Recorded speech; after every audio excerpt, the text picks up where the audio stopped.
Hello and welcome back, guys. Today I want to talk to you about target protection. What the hell is that? Target protection.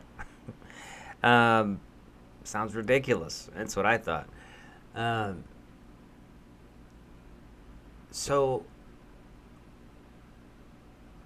there was a time where I thought, I don't. It's not something I use in my. I don't actively use target protection, but I have seen it used. And let me just tell you my experience. And again, there's individual kind of things to this process. You're pushing it through your own filters, so just be aware of that. So I was monitoring a session for a colleague one time, and we're doing work. We're trying to kind of push the boundaries and see what could really be done with remote viewing. Okay.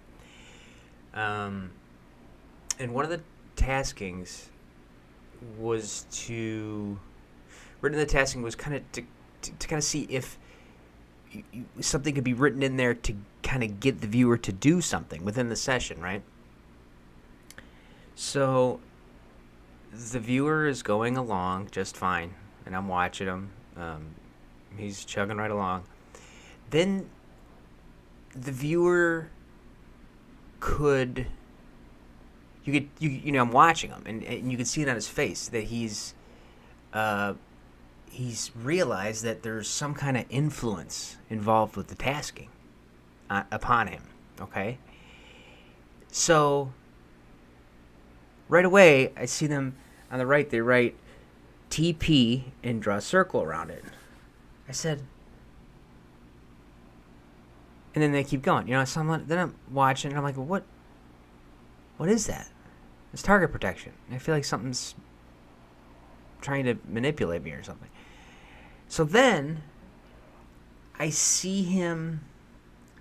It was fascinating to watch as a remote viewer, as a monitor, what is happening in real time, what this is going on.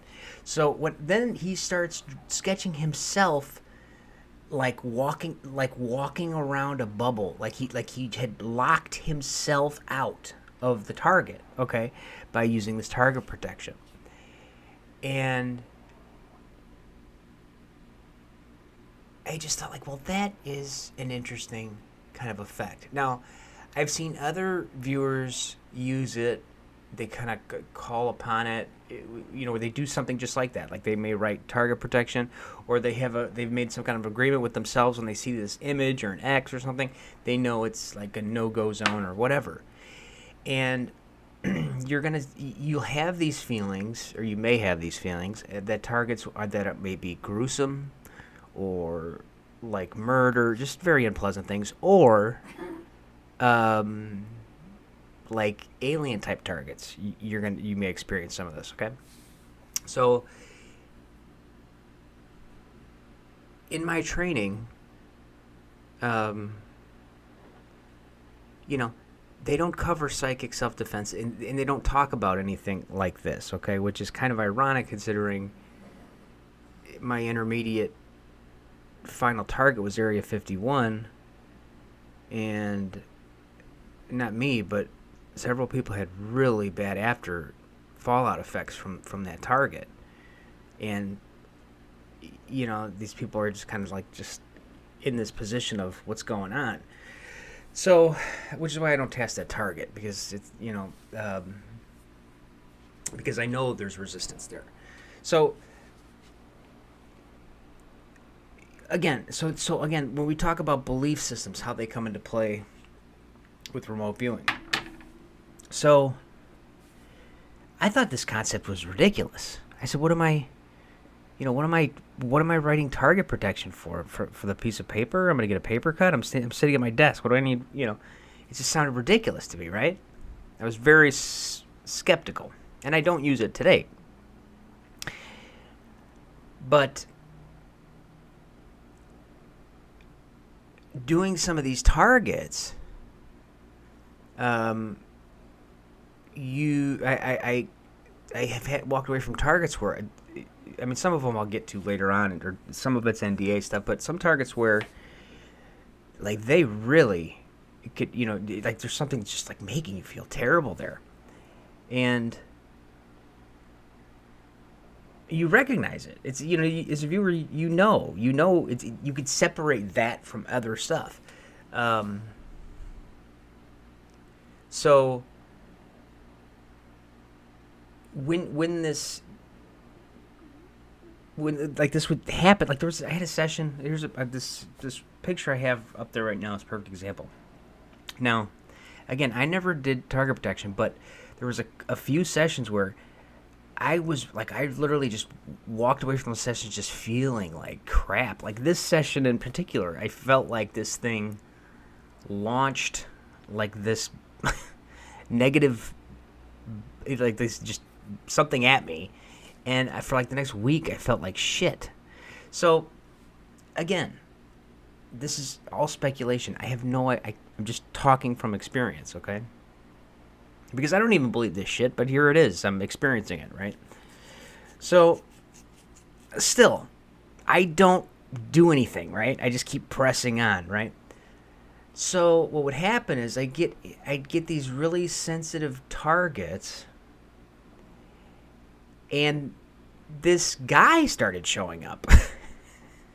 Now, this is not the first time this guy showed up right here in this session. He showed up probably, gosh, maybe 4 or 5 times at least. And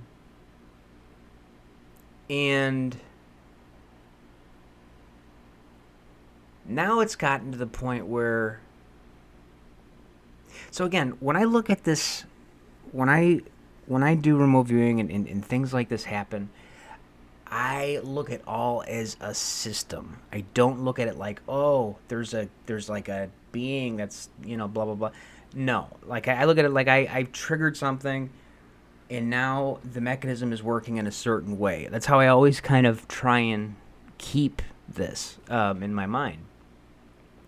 Because to me, it's kind of information, I don't really bite into any of it. But what I've noticed is some of these...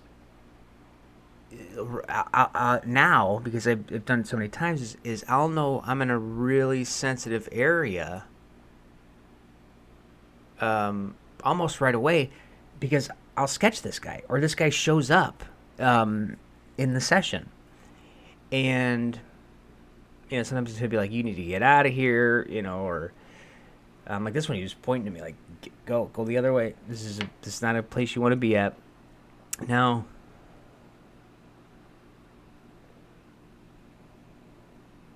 what is it? What is he? Who is he? Is he an angel, a guardian? How the fuck should I know? I don't know who he is.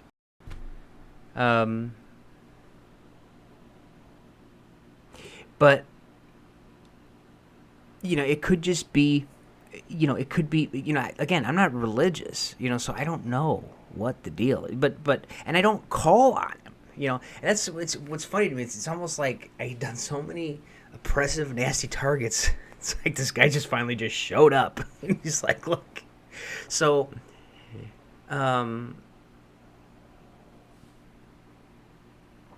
for me, experientially, you have these key moments where when you start to get to know your own self well enough, like, for instance, when this guy shows up, I know I'm somewhere where I'm not supposed to be, or something's oppressive there. So I just look at it as like a telltale sign, like a trigger warning or something. I don't quantify it as, oh, this is a guardian angel or some crazy shit like that, because I don't, I don't know. Again, you're pushing this through your own filters, and I guarantee you this is not other people's experience. Okay, so anyway, that's how it works for me. Okay, I don't use target protection. For me, if I'm in a really shady, sensitive target or something like that, I just kind of pick up on, like, this guy being there. So, what does it mean? I don't know. I don't know. But you often hear,